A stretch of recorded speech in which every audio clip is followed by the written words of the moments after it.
ಮಗಳು ತಪ್ಪಿದ್ರೆ ನಾನು ಕ್ಷಮೆ ಕೇಳ್ತೀನಿ.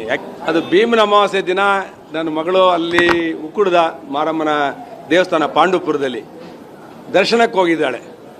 ಹೋದಾಗ ಒಂದು VIP ಲೈನಲ್ಲಿ ನಿಂತಿದ್ದಾಳೆ. ಎರಡು ಚಿಕ್ಕ ಮಕ್ಕಳನ್ನ ಕರ್ಕೊಂಡು ಹೋಗಿದ್ದಾಳೆ. ಒಂದು 3 ವರ್ಷದ 2 ವರ್ಷದ ಮಗು, ಒಂದು 4 ವರ್ಷದ ಒಂದು ಮಗುನ ಕರ್ಕೊಂಡು ಹೋಗಿದ್ದಾಳೆ. ಚಿಕ್ಕ ಮಗುನ ಕರ್ಕೊಂಡು ಹೋಗಿ ಕ್ಯೂವಲ್ಲಿ ನಿಂತಿದ್ದಾಳೆ. ಕ್ಯೂವಲ್ಲಿ ನಿಂತಿದ್ದಾಗ VIP ಕ್ಯೂವೇ, ಅದು VIP ಕ್ಯೂವಲ್ಲೇ ನಿಂತಿದ್ದಾಗ ಅಲ್ಲಿ ಒಬ್ಬರು ಕರ್ತವ್ಯದಲ್ಲಿರುವಂಥ ಸಬ್ ಇನ್ಸ್ಪೆಕ್ಟ್ರು, ಆ ಹೆಣ್ಮಗು ಕೂಡ ಅಲ್ಲಿ ಕರ್ತವ್ಯದಲ್ಲಿ ಇದೆ.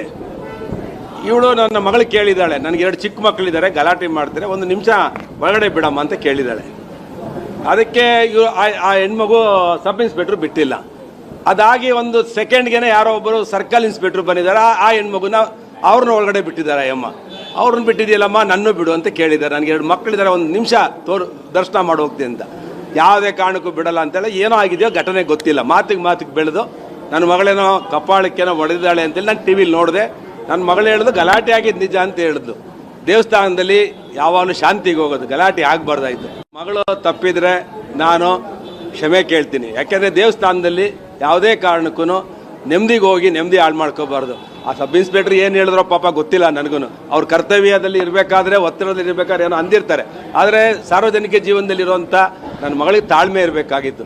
ಅವಳಿಗೆ 2 ಮಕ್ಕಳಿರೋದ್ರಿಂದ ಒತ್ತಡದಲ್ಲಿ ಏನೋ ಆಗಿದೆ. ನಾನು ನನ್ನ ಮಗಳ ಮಾಡಿರೋಂಥ ತಪ್ಪಿಗೆ ನಾನು ಕ್ಷಮೆ ಕೇಳ್ತೀನಿ. ಇದು ಮುಂದೆ ಆಗ್ದಂಗೆ ನೋಡ್ಕೊಳ್ತೀನಿ. ನನ್ನ ಮಗಳಿಗೂ ಹೇಳಿದ್ದೇನೆ, ತಾಳ್ಮೆ ಕಳ್ಕೋಬಾರ್ದು ಸಾರ್ವಜನಿಕ ಜೀವನದಲ್ಲಿ ಅಂತೇಳಿ. FIR ಮಾಡಿದ್ದಾರೆ, ಆಯಿತು. ನಾನು ಏನು FIR ಇದೆ ನೋಡಿಬಿಟ್ಟು ಅದ್ರ ಮೇಲೆ ಏನಿದೆ ಮಾತಾಡಿದೆ. ನಮ್ಮ ಮಗಳದನ್ನು ಕಂಪ್ಲೇಂಟನ್ನು ತಗೋಬೇಕಾಯಿತು. ಸುಮಾರು ನನ್ನ ಮಗಳ ಕಂಪ್ಲೇಂಟು ಕೂಡ ಅವ್ರು ರಿಸೀವ್ ಮಾಡಿಲ್ಲ. ನಾನು DGಗೂ ಗಮನಕ್ಕೆ ತಂದಿದ್ದೇನೆ. ಒಂದು ತನಿಖೆ ಮಾಡಿ, ಡಿಪಾರ್ಟ್ಮೆಂಟ್ ಲೆವೆಲಲ್ಲಿ ತನಿಖೆ ಮಾಡಿ, ಯಾವ ತಪ್ಪಿರ್ತದೆ ತಪ್ಪಿಗೆ ಶಿಕ್ಷೆ ಆಗಲೇಬೇಕು ಕಾನೂನಲ್ಲಿ. ನನ್ನ ಮಗಳು ತಪ್ಪಿದರೆ ನೋಡೋಣ ಏನಾಗುತ್ತೆ ಅಂತ ಕಾನೂನಲ್ಲಿ ಹಾಕಿದ್ದಾರೆ. ಕೋರ್ಟಲ್ಲಿ ನಾನು ಕೂಡ ಅದನ್ನು ಮಾತಾಡ್ತೀನಿ. ಧನ್ಯವಾದ.